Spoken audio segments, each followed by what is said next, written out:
Hello, everybody. This is Crispy Cody, and you are watching the Crispy Reviews podcast. Today, I have a very special guest with me, Mr. Dan Mason from Vaporwave and Chillwave. How are you doing Hey, today, howdy. Dan? I'm doing good. How you doing, man? I'm doing really great today, man. I'm super ecstatic. I know you and I have been talking for at least a month now about this interview, so Oh yeah, this for me is just over the moon, insane. So I can't wait to talk about it, and especially you do have some news for us as well, too. I do. Yes, yes. I mean, you've been talking about it already, but you have a new album that's coming Oh out. yes, that's right. Yes. I do have a new album Oh coming my out. God, it's Forgot called about Bleed. that. It's called Bleed. Yeah, Bleed coming out this November on the 15th of November The actually. So 15th. Yep, I very put it excited on to the get that one calendar. out. Yes. It's been a fun But album to there's make too. So yes, I can't wait to ask you more questions on the production side of things cuz you've been posting some videos about that too. oh So, yeah, yeah, I've been really following closely on your Instagram and whatnot, and you do a really great job, like kind of showcasing different elements. And you got really detailed on this one video about like the shakers and the hi hats and stuff and how oh it yeah, like yeah. flows. It's so Yes. fun. I loved. I've been doing that for like a little while, just like the hi hats. But we'll get into that in a bit. Yes. But yeah. Yeah. But for more pressing matters, you have a new single that's coming out this Friday called Blood Flow. Yeah, I'm excited for that Yes. one. That's actually the first track I made for Bleed, and I'm like, this has got Really? to be a single. Yeah, it was the first track I made like that was like ready to go and be like, yes, like a starting point, I guess, for how I wanted the rest of the album to kind of start to go and flow and then Wow. blood flow. but Yeah. uh, Ooh. but yeah, Because we're bleeding. yeah. But I started with that one, and I was just like, yeah, I gotta make more tracks like this. This is the way I gotta go for the rest of the album, and then I kind of just did that. I made I think it's 8 tracks in total. I think I got going for it. Okay, excellent. It's gonna I be was good gonna though. ask what's the running time for the album? Like how long is it? Do you I know? think it's like 38 minutes or something like that, which 38 is like a minutes. normal Okay. album length for me. I go for like 35 to 45 minutes is kind of like my normal length for an album. For me Solid. personally, I know some people they're like, oh, 2 hours or it's an EP. You know what I mean? Like I Yeah, know, I mean, I especially in can. ambient. Yes, in ambient, they can make those albums forever Oh long. God. Especially like what's that one group I like a lot? Godspeed You Black Emperor. They have Oh like some yeah. really long, really long Oh records and God, yeah, stuff. they're So really freaking long. A yeah, post rock, yeah, all post rock does the same thing, yeah, because it kind of got that kind of ambient kind of build, and it's more like orchestral kind of style because they have a lot of dynamics, builds up, build down kind of thing going on. So change ups, proggy even in there too. Prog very rock does that too. yeah.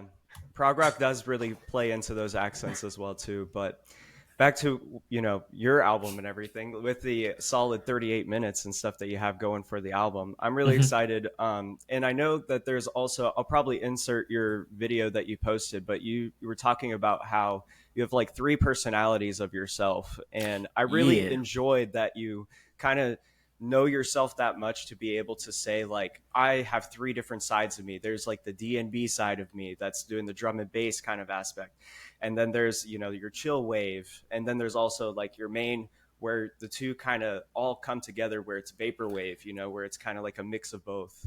yeah. I So kind of like I said, I got that drum and bass kind of fast paced. Like I want to just do some freaking like yeah, Bomberman 64 ass beats. You know what I yes, mean? Like that's got that oh, going on. that's so exciting that you say that, by the way, because man, like the one song that you released last year, Hmm. and honestly, Dan, like I have to say that song is probably my favorite song you have ever released, and Which one? Which one? it was Pick a Fucking Car. That Oh, pick song a fucking is so car. good. And I just want to Oh ask, like, personally, what like inspired you to make that song? Like, is it from like a Nintendo 64 game such as Rush? Like this one? no, it's no. Actually, well, actually, a little bit. It's definitely like the car select screens. Like I was thinking more like Gran Turismo, even though like Gran Turismo has Gran more kind of Turismo. like a funky kind of bass kind of going Yeah. on there. But literally, like the whole reason I made like that drum and bass and started getting into the drum and bass side is because of I started playing Neon White in like 2021, Oh my and that god, no shit was way. just so fucking good. That's No like probably my way. favorite game from that year. And it Yeah. was just like that soundtrack. I was like, bro, why am I not making fucking like drum and D&B. bass break You stuff? Like this is so fun. You know who that artist is, right? Did Yeah, you look Machine them up? Girl. Machine Yeah, Girl, yeah, Machine yeah. Girl's insane. I actually had the honor to be able to see Machine Girl live Awesome. back in like 2017. I forget what the venue was in Orlando here, but it was close to the Firehouse. They recently like closed it not that long ago. I don't know. Yeah, I think it's where the old Social was, maybe, or Oh, something like okay. that. Yeah, but The anyways, Social. they opened for the Garden, and it was absolutely the most bizarre, crazy set I've ever seen. The guy jumped from the balcony, like it Oh was, shit. yeah, he was straight like he had the mic and he was like and he just jumped off, and we caught him, and it was just like, what is going on? This is crazy. Oh my Like I love god. the energy. Like it was Uh, nuts. Are you gonna I would start love. leaning into that? Uh, maybe a little bit. I don't know. I've been honestly like I started digging into it, and then I'm like, I kind of want more of the chill side. Like I said, more like the Bombermans, the oh god, there's like stuff on the top of my head I just can't freaking remember right now. But definitely that like Yeah. PlayStation 1, PlayStation 2 era kind of like drum and bass where it's like just kind of more in the background, kind of just like some cool breaks and then going into that. But like Pick Up Fucking Car was just definitely just like a this I don't know, I just started playing these giant chords that were literally basically the entirety of the scale. I was just like, screw freaking like because I don't know if you know too much about like music, like actual like theory side of things. I'm not gonna go too into it because I'm not honestly like that deep into it. But I literally just took basically the entirety of like a major scale except one note, taking out the fourth of the note. So Yeah. basically, it's just like the whole thing, and it's just like, yeah, that sounds like a fat chord. Just do It that, was. and then you just put it down like two semitones, and it freaking sounds sick. And you get the drums kind of going crazy over it, and it's like, bro, Yeah. this sounds like car select music. Like, what? And This is perfect. I love it. And how like you have it designed like on Spotify too, when you click on the song and then it pops up the little menu and it shows the actual car like spinning and stuff. Mhm. It immediately like made me think of this game here where you like had to like select a car, and I was like, oh dude, like he totally played like California Cruising and like all those types of games, and like It's I funny, love that you played into that. I didn't really. The only games I really played when I was a kid was more like Need for Speed. Was Yeah. actually like those were my shit, but like they didn't really have much of a drum and bass thing. But I don't know. I No. just got into it like more recently. Like I just kind of found that vibe, and then it was just like, oh, this is perfect. And the car spinning is actually, I think it's actually from Gran Turismo Yeah. 2, I want to say, or Gran Turismo 1. It's one of the first Interesting. ones. Yeah. But yeah, I was like, oh, this is I perfect. love the lo-fi, like the poly look of the car and everything. Mhm. You know, like They had that it has PlayStation that 1 nostalgia. era Yeah, with like the nostalgia. I forget what it's called, but it's like when like the car turns, you can see like the angles kind of shifting because they don't have like the Z location is using integers or something like that, so it's like skipping, and so I don't know, Yep. it's a whole thing. Yeah, and to us, it was just like top of the line technology at the Oh, it's so time. cool. When we were kids, we were like, oh my god, this is the coolest thing. And now you have like Tesla trucks driving around, that look just like it. So It's full circle, man. You know what I mean? full circle. Yeah, we eventually come back around to those types of things. They made the high resolution real life car low poly, and now we're making real life cars low poly. So it's great. Yeah, it's the future. The future's happening right now. Yeah, exactly. The future Yeah. is the past being brought to light. I don't know. It's whatever. Retrofuturism, whatever. Retrofuturism. Yeah, it's like Back to the Future almost, Mhm. but not. Yeah, basically. Yeah. But I want to rewind with you for a moment for newer fans who may not know you and stuff. You are in the vaporwave scene, and I want to ask you from the beginning, like, what inspired you to like create vaporwave music? So I had some friends in high school. They were really deep into like to the Mew board and stuff on like 4chan and stuff back then. Oh my God, yeah. And they always came to me and recommended me music and stuff like that. I usually didn't listen because I didn't really like a lot of that stuff. But they showed me Floral Shop when that was getting recommended around. This is like 2012, 2013 or something like that. Yeah. And I listened to it and I'm like, I can fucking do that. I started doing it out of spite. Like I was just like, what the fuck? Like I honestly I'm gonna be honest, like Floral Shop is not even like in my top 10 like favorite like vaporwave albums. It's like Sure. I think it's okay. I think the best track on it is like Echo. But like the one Lisa Frank 420, I think the problem why I don't like Lisa Frank 420, that track specifically, the do do do do do do do do do, is just because like it's overplayed. It is I think overplayed. It's like, okay, we get it. You heard of vaporwave one time, like Yeah. But I did it and I started getting into it. And basically, what I did was I started taking some tracks that I was working on for some other stuff because like I said, I was in high school at the time, so I was fucking around with like I was really into trance music and shit at the time, That's really and cool though. like I started taking those tracks and I just started slowing them down and be like, see, I can make vaporwave too, Yeah. and it kind of started to take a little bit. Like I had like it was kind of weird. Like I got like 50 downloads or something like that when I posted it to like the Mew board on like my first thing. I Wow. didn't hit that kind of peak for like several years until several years later again, but it was just kind of nice and it just kind of dragged me in. And then I started digging in more. And then I listened to, I think it was some early Telepaths, Silver Richards. I don't know if you ever heard of Silver Richards. They're not really I in the haven't. scene anymore. But there's an album that you actually can't get on Telepath's page anymore called Nightlife. It was Telepath and Silver Richards. That album was the first vaporwave album that I actually enjoyed and was like, shit, this is it. Because I was really into smooth jazz, like outside of like vaporwave. And I'm Yeah. like, this is what I want. I want more of this. And that dragged me in. Then I got into Blank Banshee and all that shit. And then, of course, there's like the freaking Macross stuff. Started getting me into Future Funk, and I just got really into it. And then by like 2015, I was finally like deciding to like step into actual vaporwave instead of just slowing down some of my like MIDI songs and stuff like that. I was like, oh, let me actually like sample based, and then I got into that, and then I released the big one for me was Miami Virtual, and that's actually when things started getting the ball rolling. And then 2017. Yeah, that record. Miami Virtual actually came out 2015. It's on 2015. streaming. It's on streaming in 2017. Yeah, it took me a bit. But yeah, 2017 is probably actually when it took off, though. Mm-hmm. Because it was featured in a Dan. I don't know if you ever heard Dan Bell. He does these abandoned mall videos, and he used the music in that.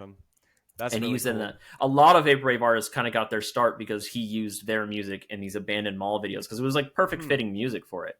Yeah. So yeah, makes it less eerie. Oh yeah, well, it can make it less eerie, but at times it can also kind of like give you like this kind of like hint of like nostalgic eeriness. It's weird. I don't know. Yeah, it's like a breath of the past or something. It's you like, know. ooh, yeah. Where are we? Mystical. The world is deteriorating. Ooh. Yeah. But this jazz is nice. Yeah. The jazz just defines that era and stuff. That weird wackiness of what the 90s was, you know, and it just kind of, you know, mall era was just really big in the late 80s, early 90s and stuff. And, you know, it started diminishing in the 2000s. And now here we are today. And it's just, you know, a thing of the past, which is so weird. I remember like in college, I went with, I don't know if you know the artist Danny Saylor or Daniel Saylor, or he went under the name Windows 98. Yeah, and then there's I a do know. Japanese symbol. I know the Windows. Yeah, yeah, that was his vaporwave name. I hung out with him for a bit because he was in the Orlando area as well. I don't know if he still is at the time. Now, I haven't talked to him in a few years, but he probably is. But me and him went to a mall like on like State Road 50 over in Orlando that was just like freaking dead. That was like the first time I actually experienced like a dead mall, because where I grow up and where I live now, I live actually more in, on the coast. We have a mall in our area, but it's like actually like thriving and doing well because we have a lot of old people here. But that mall that we went to was so freaking dead. It was like abandoned store. There's a Hot Topic. You can go in there.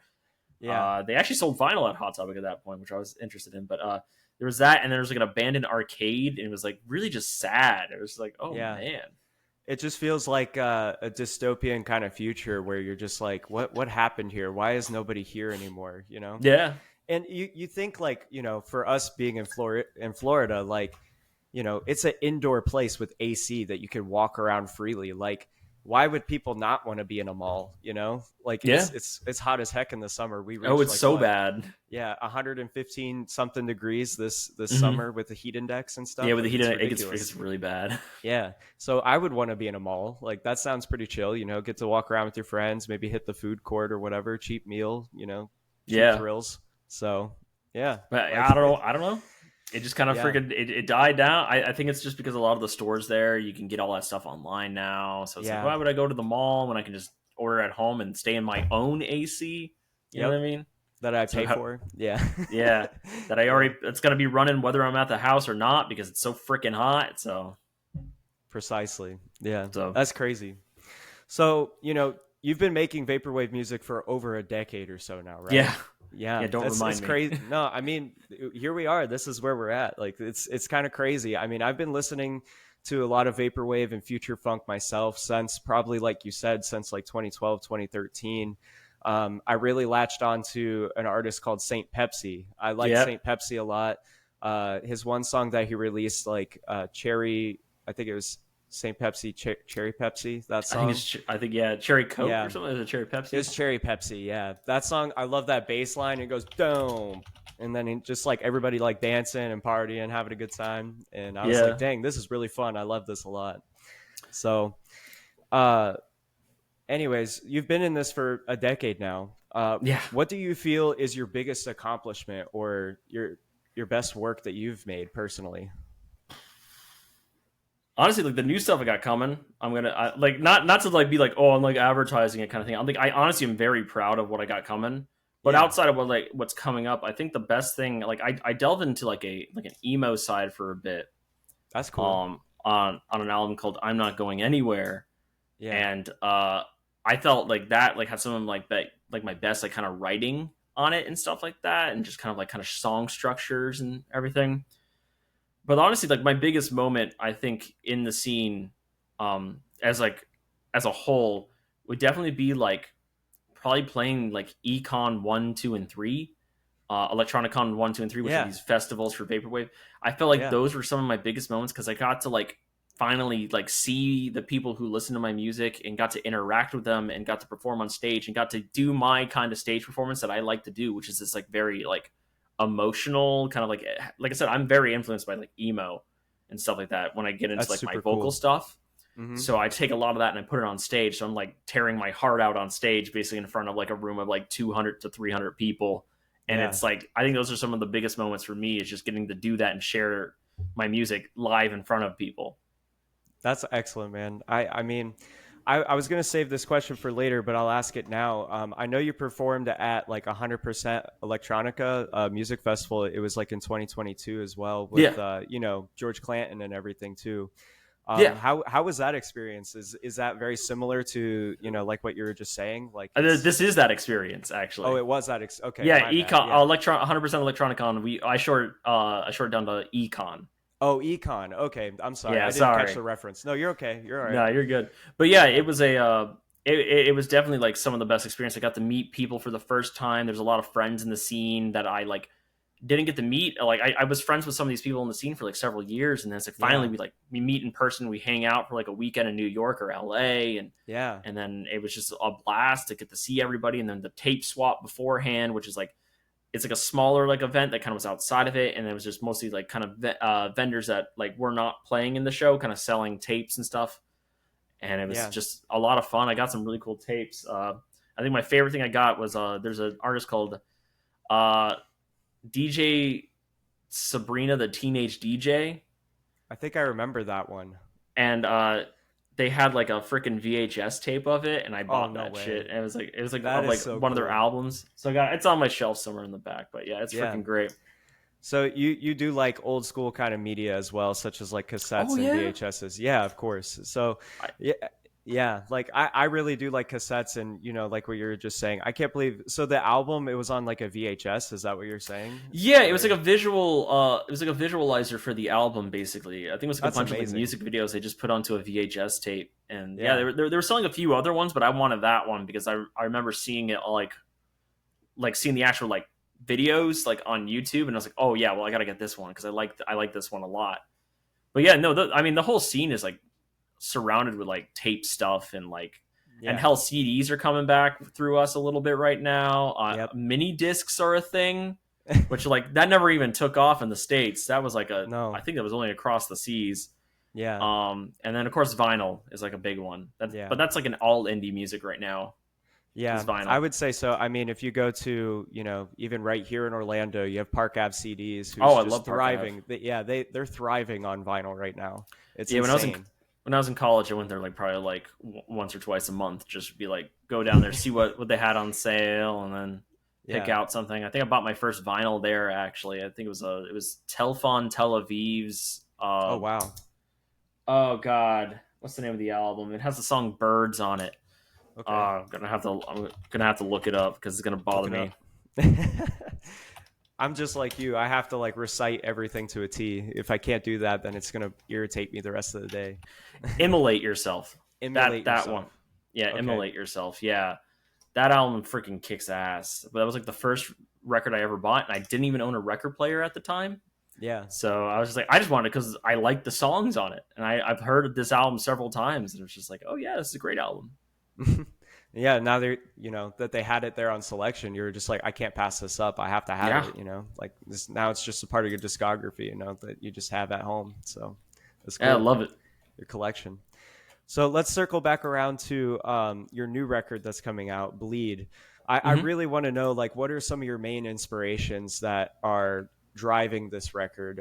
You did mention that you have some like emo and that those types of sides. Are those kind of things like coming into play for this record as well too, or with the Absolutely, yeah, yeah, I would say with the name title Bleed, obviously it yeah. sounds a lot more personal. Like there's something kind of deeper going on there. Yeah, it's definitely I got a lot of like I usually try to keep it into the lyrics, a lot of like the emotional side of things. Like when you start to delve into them, it's a little bit more like yeah, it's a little bit more like darker and like kind of like introspective stuff. But I was definitely influenced, of course, by emo stuff, but I'm also like influenced by a lot of like shoegaze. I've been listening Yes, to shoegaze for a long time, but me like too. when I was making this album, I was really in like in a shoegaze kind of like mindset. Yeah.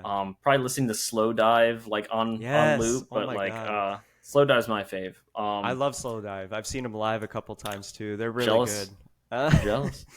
yeah, I have to say, I've been listening to a lot of newer kind of shoegaze bands. I can't like recite any of them off the top of my head because they just haven't like I haven't absorbed their names yet and stuff. But Yeah, well, I like mean, they, like sometimes it's like a cloud of them, like just kind of like coming in. It's like, oh yeah, this yeah, one's great. Oh yeah, this one's great. Like I've heard this one before, and it's like, oh yeah, yeah. But Slow Dive is like a classic in the shoegaze scene. I like My Bloody Valentine too. I think they're really great as well in the I like them shoegaze kind of too. scene. I'm definitely more of of a Slow Dive guy, though. I Slow already know Dive, yeah. that. I think it's really cool that you're leaning into shoegaze and stuff and allowing like your emotional side to kind of happen and stuff. Is it like, are you more self-reflecting on yourself, or is it Yeah, more or less like things that are just like you're processing emotions and whatnot? Like, it's definitely like it's like things that I'll like be going through like at the time of like either starting the album or things that I've gone through in the past that I want to kind of reflect upon and see how I feel about them now. yeah. And I've been doing that really hard with my album since basically like my album Void in 2018. Mm-hmm. Basically all my vocal albums have been like reflections of either past relationships or have been looking at myself at this current time and space and Yeah. seeing like how do I feel about things uh, like Void was about a relationship. Hypnagogia, which is another big album for me, that was it's about like sleep, but it's not really about sleep. It's about the bigger sleep too. But it's Yeah. and then like I got like I'm not going anywhere. It's about kind of like trying to find like, hey, everything is like getting yourself out of the hole and seeking help finally when you need it and Yeah. knowing where to look for that. And Bleed is kind of like going through like a similar kind of thing as those ones there, where it's like, I mean, I'll let the album speak for itself first before I Yeah. start like talking into like what it actually like really is about. But Sure. yeah, Of it's like course. in that Well, similar kind of vein. I think it's great that you're allowing this to kind of be like a snapshot of your life and you can reflect back to and be like, I was going through those things then and stuff. And now I feel different I'm about here. it and I'm doing better. I'm here. This is the moment that I'm in. So, Yeah. and when I listen to your music on that end of things, instead of like your upbeat stuff that's like pick a fucking car, you got your other Hmm. stuff that's going on. I really relate deeply to that and stuff. And that's why I really wanted to reach out and do this interview and stuff and let you know, like, I do genuinely Hey, think that your music is making an impact for people like myself who need that self-reflection and to kind of let some things go. And you have to like realize that you need to move on, and life is a never ending story until you actually reach the end. yeah, it's. I mean, Yeah. that's kind of like just like I don't know. It's just I've always felt like whenever I listen to music that like talks about things that I'm going through, I always find that it helps me. So I'm like, well, I might as well just talk about things that I'm going through. Maybe it'll help somebody else kind of go through it. You know? Yeah. And I'm one of those people. And I'm pretty sure those other people that you've seen at those live shows that you went to, you know, the 200 to 300 people that were there for you, they were also feeling the same way. So it's really cool to be able to experience those vulnerable moments like together. So Yeah, it's just something that's awesome, about man. that. Yeah, it's human, you know, it's how we are. We're human. So it's good to be emotional and just let our emotions out and stuff, Yeah, you know. don't bottle it up, Of like course. Yeah. That's the that's like hardest thing, right? that It's so yeah, easy I to mean, bottle things up and then you just have to let it out, you know, whether it's a D&B track and be like, I got to go crazy for a moment, you I want know? to go crazy, but or like it's like, oh, I want to make a slow like acoustic album, like, but I Yeah, do like, and I'm shed not a going tear. anywhere. It's like just like fuck, like I'm going through some shit. Like let me fucking talk about this. Like get this out of my head because you get it stuck in your head. It's like you Yeah. just go over and over and over and over again. It just makes it worse and it digs itself deeper and deeper and deeper into your like psyche. And it's like, it's not Yeah. good. You need to let it out. You need to talk with people. You know, Of course. Yeah. communicate in No, some it's form of way, whether it's through art or like just like even just like chatting with a friend. You know. exactly. It's almost like just as the age of time of like philosophies and stuff, like it's able for you to like expand and grow. And once you get it off your chest, it's almost like a sense of enlightenment, you know? So you can Yeah. like grow from it and move forward. I like how you said in another one of your videos that you posted that was really positive, Mhm. that you always take every challenge in a song that you're like working on or working towards, you take that as like a way for you to be able to learn and like grow from it. Absolutely. And you know, it's always an opportunity for you to do that. And I really found a lot of like peace in what you were saying in that. I think it's good to challenge yourself and be Yeah. vulnerable at the same time, you know. It is. It's definitely like it also helps like deal with like when something doesn't go well, you know, like if something didn't like take well, it's like, well, what can I learn from this? What can I pick up Yeah. from this and see how can I better myself with this? You know, it's just part of like the process of making art or doing anything. You gotta do it in order to learn. You know, it's like that's part of the process and keeping it all to yourself. Like I know people who've worked on albums and they'll spend like, and there's nothing wrong with this, but I know people who've worked on albums and they spend like 5 years working on one album. It's like, bro, release it, Yeah. learn from what is going on with it, see what you're doing wrong, and like, because like if you're like, you gotta release Yeah. it so it's not stuck in you because you're just gonna make it. Because I always found that when I'm making music, the longer I spend on it, I feel like it just starts to get like worse. It Yeah. loses a lot of its edge because I'm starting to like take out the edge and stuff like that. Like Yeah. even like that's why like with my most recent with Bleed, I did something a little different. I usually give myself like 6 months, which is actually relatively short to a lot of people. I give myself Yeah. 6 months to work on an album, but with Bleed, I said no, 3 months. That's it. That's all you're getting. Wow. And I feel like because of that, I got a lot more rawness in it. I got Yeah. a lot less overthinking of like, oh, this needs to change, this needs to change, this needs to change. And now like I go back and I listen to the tracks and I'm like, this is fine. This is like perfect because I Yeah. always know that and what's the worst that's going to happen? It's going to freaking like it releases, people don't like it. I learn what people don't like and I don't do that next time. You know what I mean?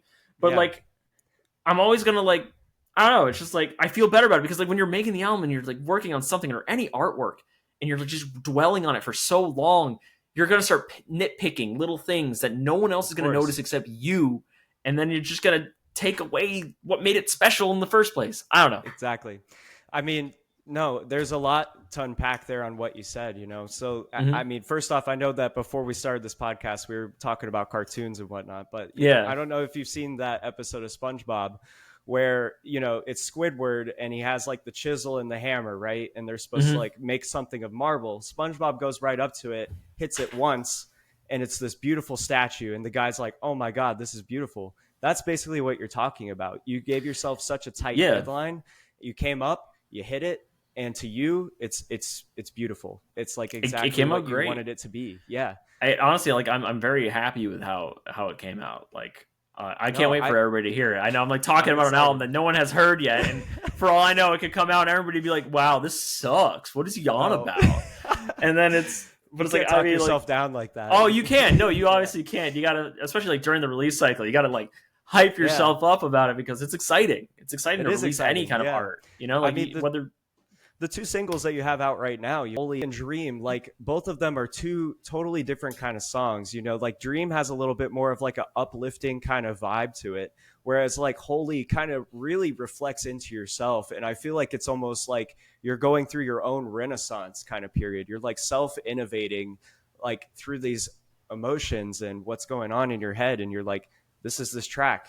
And I listened to it and I was like, dang, Dan is going to be like really good on this record. Like this is going to be a good one, dude, with all the emotion that you I have hope coming so. through it. Yeah, no, it is good. Like, and that's only two tracks. You know, we got a third one coming out already. So, Hmm. and I'm excited. You know, and the rest of the album is going to be here before we know it by I November know 15th. it's So right around the corner, less than a month away. It's kind of crazy. it is. Yeah, that's awesome. Thank you so much for sharing on that.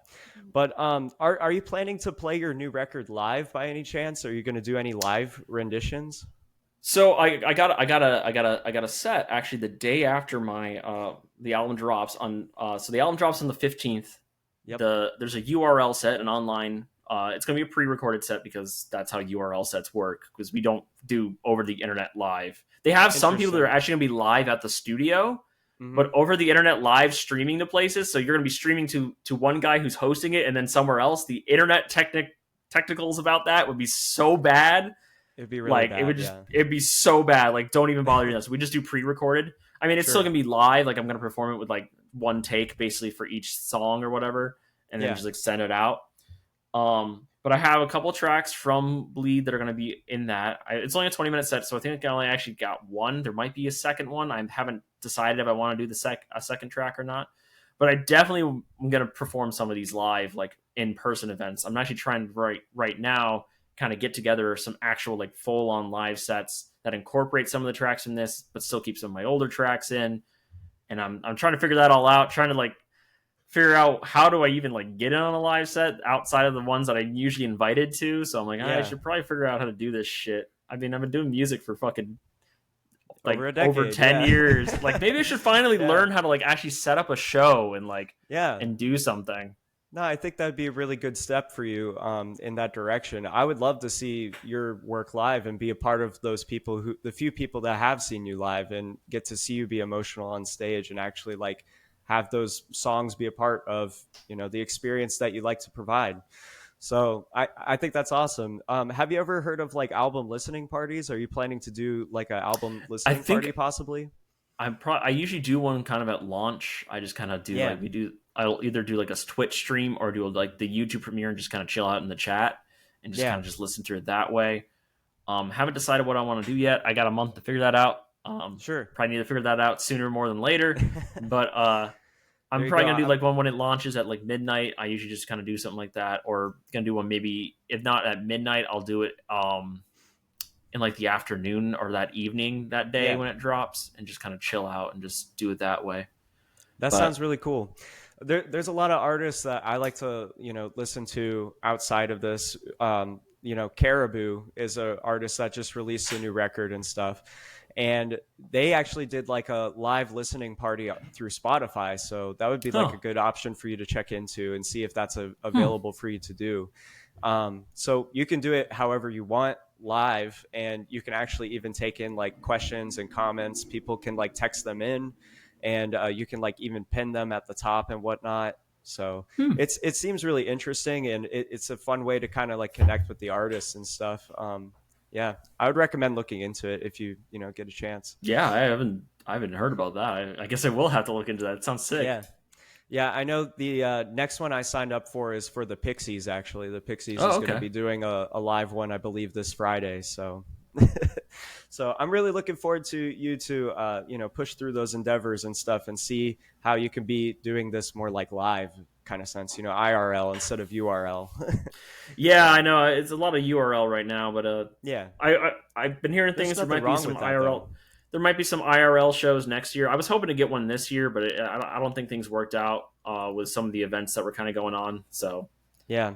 Have you seen any last suggestion here and stuff, but it's Yoi Toy. Have you heard of that?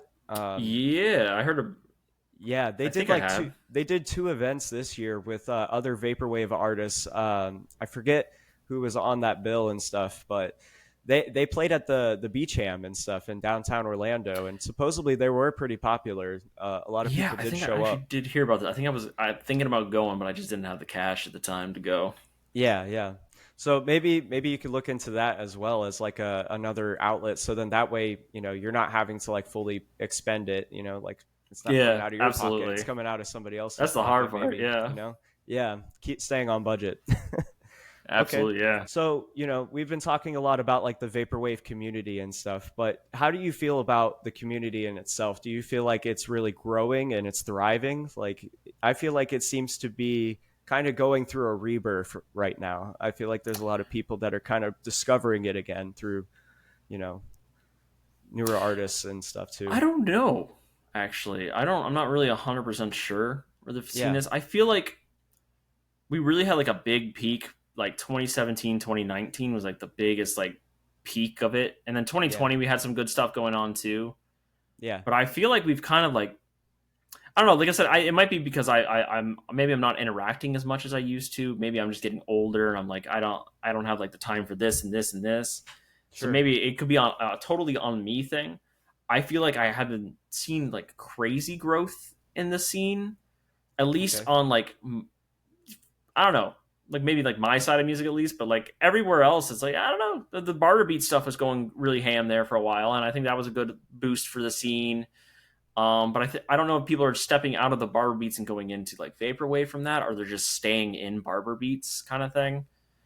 Hmm. Um, but I don't know. I'm not 100% sure where the scene is right now. Yeah. I'm curious to see where things are going. I mean, everything's cyclical, so even if it is going on a downward or an upward, it doesn't matter. It'll It'll go in circle back cycles. around. Yeah. It That's what cycles I was around. going to say. I've seen. I mean, like I've been in the scene since 2013. I've seen it kind of go up and down many times. It's been a I've bit of a roller coaster, I have to say. It Yeah, goes for up, the goes down. There's usually vaporwave. some big thing, and then it pops off again, and then it goes away, and then it comes back, and it goes away, and then it comes back and goes away. Yeah, I think it's interesting. Like, if you go like per se, just to like gauge how many people are into the vaporwave scene. If you go on Reddit, they actually have like a Reddit page called Vaporwave, and it's like Mm-hmm. 250,000 something people that are on that page. But if you go to like Vaporwave aesthetic, there's like 2.5 million people on that page, and it's like, Yeah, so people really like the aesthetic, but they're not really there for like the art itself, maybe. yeah. So, I think uh, that's been a thing since like the beginning of the scene. People just like yeah, the vaporwave memes and aesthetics, yeah, but they never really like dived into like the music side of it like the super actual hard. Or if they artist. did, it would be like in passing. They Yeah, weren't like digging into it. But that's always been a thing. That's always been a thing with like I think every like kind of like art scene kind of thing, you know? of course. Yeah. No, I think you definitely hit most of the points to be said on that. I still feel like it's going through a bit of a rebirth through artists kind of like Young Bay. Young Bay is like another one who's kind of more in the limelight right now. I would say he's more Oh, he's commercial popping for, off. yeah, he's more commercializing vaporwave and that kind of access.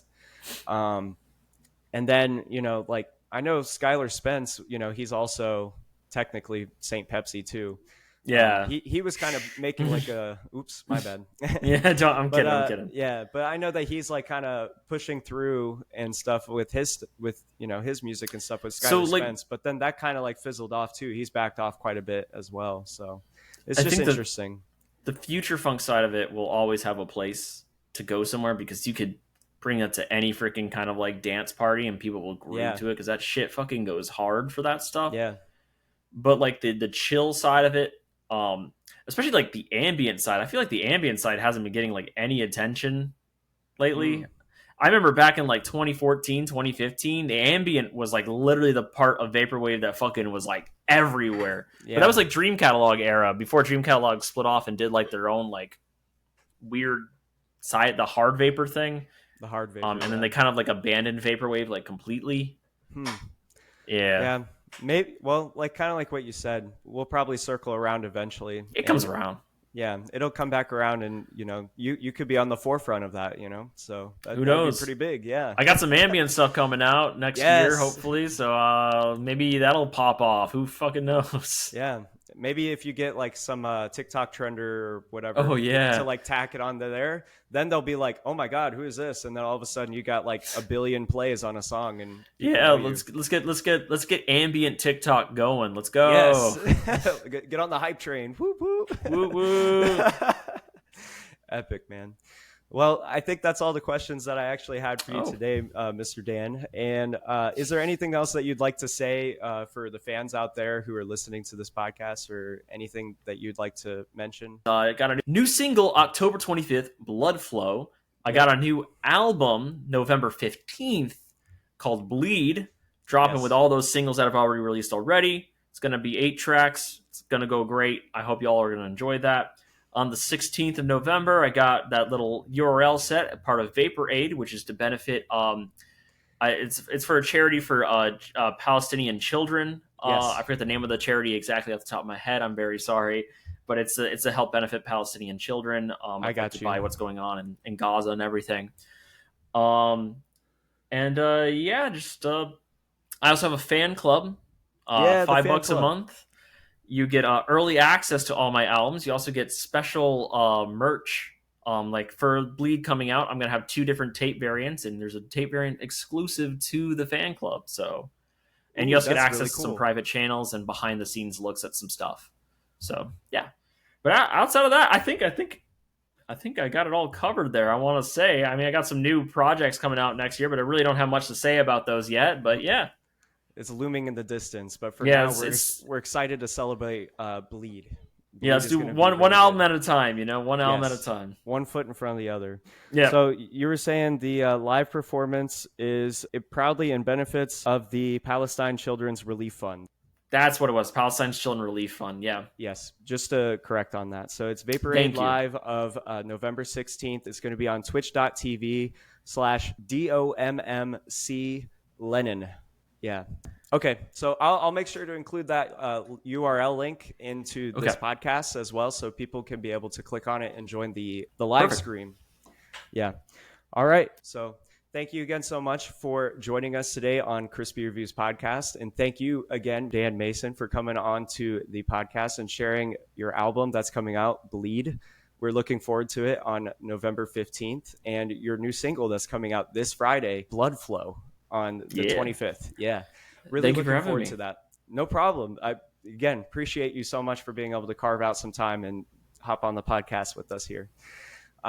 So for us here, that's the end of the podcast. And make Okay. sure you go and do all those social things. Go ahead and like, comment, share, all those fancy social media things that we have to do. So keep it crispy, and thanks for watching.